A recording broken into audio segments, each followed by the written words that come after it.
বিকেলে আঁকার খাতা নিয়ে আপন মনে ছবি আঁকি রং পেন্সিল দিয়ে। তখন আমার চোখের সামনে উঠোনে চারপাশে র্যাপিড বইয়ের 22 পাতার সেই ছবিটা ভাসে। মাথায় সাদা পাগড়ি, চোখে চশমা, মুখে হাসি। বয়সটা ঠিক যায় না বোঝা, 60 কিংবা 80। আঁকার পরে বাবার কাছে তার কথা রোজ শুনি। লেখাপড়ায় তিনি ছিলেন জগৎ সেরা গুণী। যার নামেতে, যার কথাতে লুকিয়ে আছে জাদু। তিনিই হলেন সর্বপল্লী রাধা কৃষ্ণান দাদু।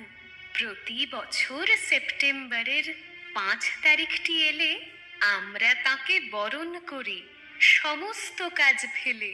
মা বলেছেন তিনিই হলেন শিক্ষকদের গুরু। তাকে প্রণাম করেই আমার সকল কাজের শুরু।